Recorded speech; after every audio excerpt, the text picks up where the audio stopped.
Hi everyone and welcome to Sarawak. This workbench that I'm building is 14 feet long. Now, when you're dealing with pieces of wood that long, so the lengths of this are 14 feet.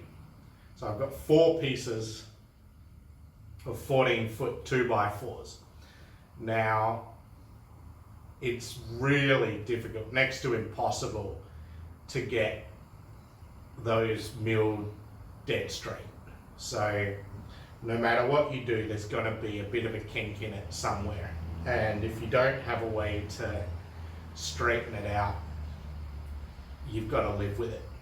Now, I don't even have my own jointer. I get everything from the sawmill as is. So they'll do S4S for me. But when you're dealing with 14 feet long lengths of wood, there's going to be a bit of an angle to it. So you can oppose them and try and straighten out those kinks if you can. So if you've got 2 bowed that way, you glue them together and straighten them out. One on the top, one on the bottom, and try and flatten it out as much as possible.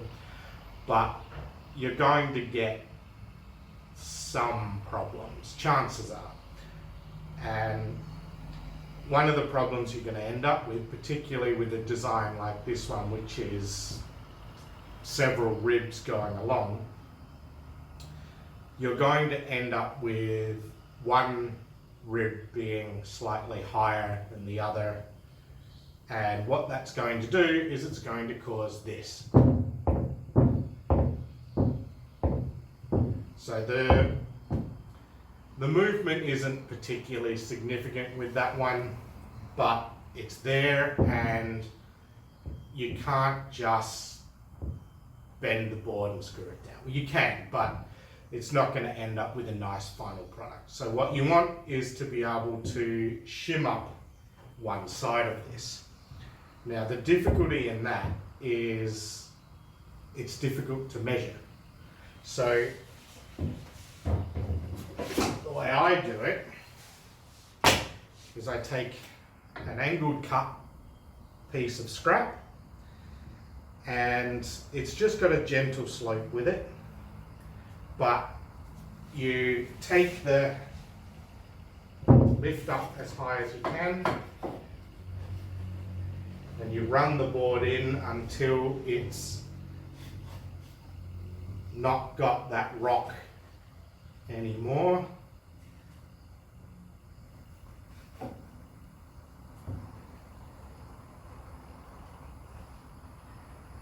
So that you get a nice flat surface. You check the middle so that it's not coming down anywhere.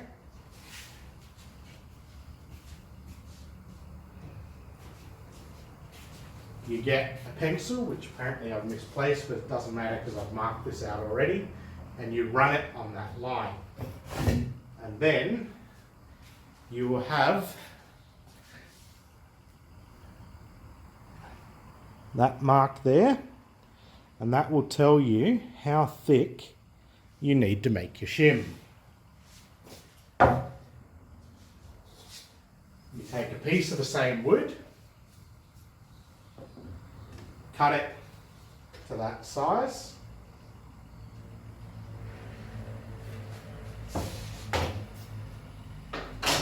give me a second to move this out of the way. Cut it to the right size.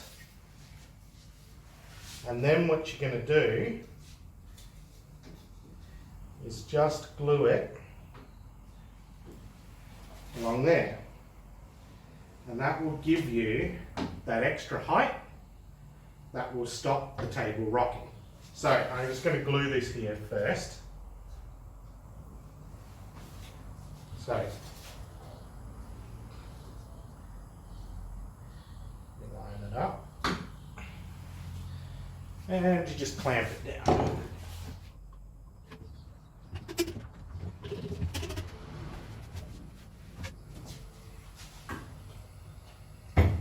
So leave that to dry overnight. I'll come back tomorrow and show you how it sits. Okay, I pulled off the end and just move it away from the wall a bit. I'm just going to run the flush cutter along the sides and trim it up so that it sits nicely.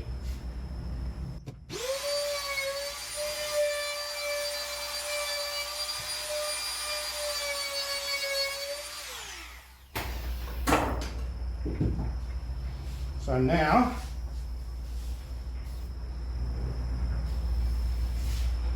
that gives me a nice surface to rest this on. So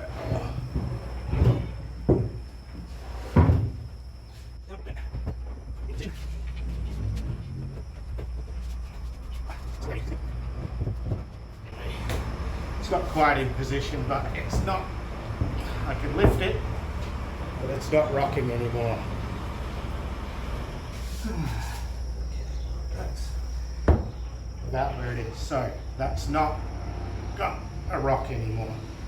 So I can happily screw that down there and it won't put the board under any stress.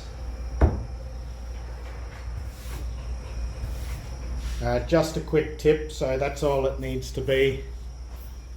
And this is part of the upgrade to the workshop that I'll show a walkthrough later on. Alright, like it if you liked it, subscribe if you want to see more, but most importantly, have fun making things.